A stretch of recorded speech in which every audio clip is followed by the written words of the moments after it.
Gujarat kidney and super speciality limited દ્વારા world kidney ડેના દિવસે awareness seminar યોજવામાં આવ્યો। વિશ્વ કિડની દિવસની ઉજવણી બીજા ગુરુવારે કરવામાં આવે છે, જેનો ઉદ્દેશ્ય કિડનીના સ્વાસ્થ્ય અને રોગો વિશે જાગૃતિ લાવવાનો છે। આ વર્ષે વિશ્વભરમાં વિશ્વ કિડની દિવસની ઉજવણી 12 માર્ચ કરવામાં આવી છે।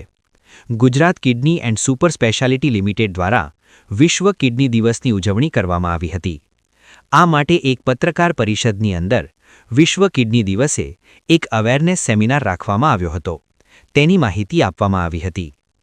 કિડનીના રોગો વિશ્વભરમાં 8 કરોડથી વધુ લોકોને અસર કરે છે। તેના મુખ્ય કારણોમાં ડાયાબિટીસ, હાઈ બ્લડ પ્રેશર અને આનુવંશિક પરિબળોનો સમાવેશ થાય છે। ભારતમાં કિડનીના રોગોનું પ્રમાણ વધી રહ્યું છે અને તેના મુખ્ય કારણોમાં ડાયાબિટીસ અને હાઈ બ્લડ પ્રેશરનો સમાવેશ થાય છે। કિડનીના રોગોના લક્ષણો જોવામાં આવે તો પગ, હાથ અથવા ચહેરામાં સોજા આવવા, હાઈ બ્લડ પ્રેશર હોવું, લોહીની ઉણપ અથવા એનિમિયા, હાડકાની સમસ્યાઓ જેવી કે હાડકાની નબળાઈ। કિડનીના સ્વાસ્થ્યને જાળવવા માટે લોકોએ નિયમિત તપાસ કરાવવી, સારી આરોગ્ય શૈલી અપનાવવી અને રોગોના લક્ષણોને ઓળખવા માટે જાગૃત રહેવું જોઈએ।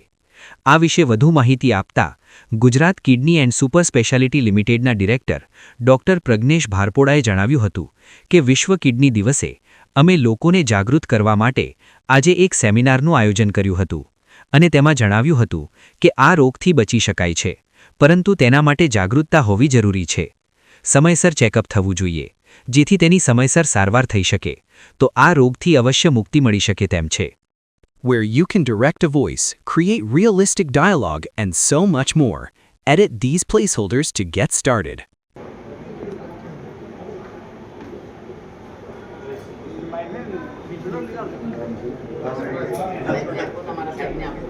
અને આપણે માર્ચ મહિનામાં જે બીજો મંગળવાર છે એ આપણે આજે વર્લ્ડ કિડની ડે નિમિત્તે Gujarat kidney and super speciality હોસ્પિટલમાં એક કેમ્પનું આયોજન કરવામાં આવ્યું છે અને આ કેમ્પમાં કિડની હેલ્થ અને અવેરનેસ વિશે એક પ્રોગ્રામ કરવામાં આવ્યો છે।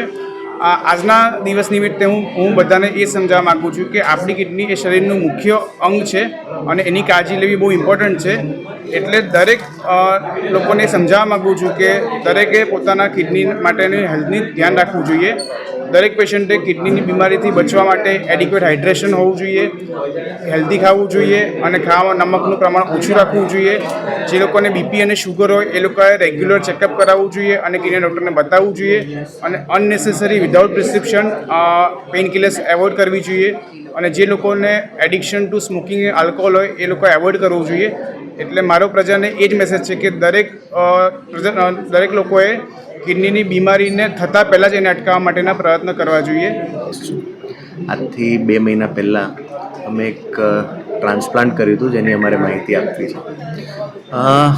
એક હિન્દુ પરિવારને સાઉથ ઇન્ડિયનના 2 દીકરા હતા। એમના બંને કિડની ફેલ હતી, એટલે મધરે એમના નાના દીકરાને કિડની આપી અને મોટા દીકરાનો 8 મહિના પછી જ્યારે વારો આવ્યો ત્યારે એમના ફાધરે આપવી પડે, પણ ફાધરનું બ્લડ ગ્રુપ મેચ નહોતું થતું। એ જ રીતે એક અમારું બીજું પેશન્ટ હતું જે ડૉક્ટર હાર્દિક અને ડૉક્ટર સંકેતના ટ્રીટમેન્ટમાં ડાયાલિસિસ ચાલતું હતું। યંગ પેશન્ટ હતું, હવે એ જંબુસર સાઈડથી હતું, મુસ્લિમ પેશન્ટ હતું જેમને કિડનીની જરૂર હતી। એમના ઘરમાં કિડની આપવાવાળા તો હતા પણ એમની કિડનીમાં બ્લડ ગ્રુપ મેચ નહોતું થતું।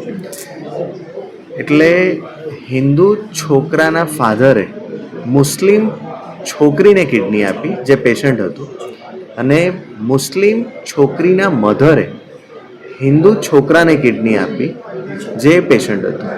આ બંને ટ્રાન્સપ્લાન્ટ એક જ દિવસે એક જ સમયે થયા અને આજે બંને સ્વસ્થ છે। મેસેજ એટલો જ છે કે દરેકે કિડની આપવા માટે આગળ આવવું જોઈએ।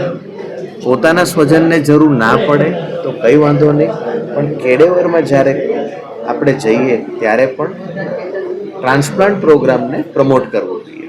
આપ ક્યાંથી છો, કેટલા સમયથી ડાયાલિસિસ કરાવો? હું 2023થી આવું છું। મુખ્યત્વે ક્યાંથી આવો છો? અહીંયા વડોદરાનો જ છું। 2023થી ડાયાલિસિસ કરાવો છો। મુખ્યત્વે બીમારી ક્યારે ઓબ્ઝર્વ થઈ, ક્યારે સમજ? 2019માં શું હતી સમજ? ગાયનેટિક પ્રોબ્લેમ હતો, એની દવાની આડઅસર। એટલે દવાની આડઅસર હતી।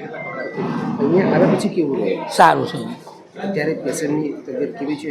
સારી સારી પેશન્ટ પાછળ જ છે તબિયત સારી છે તેમની.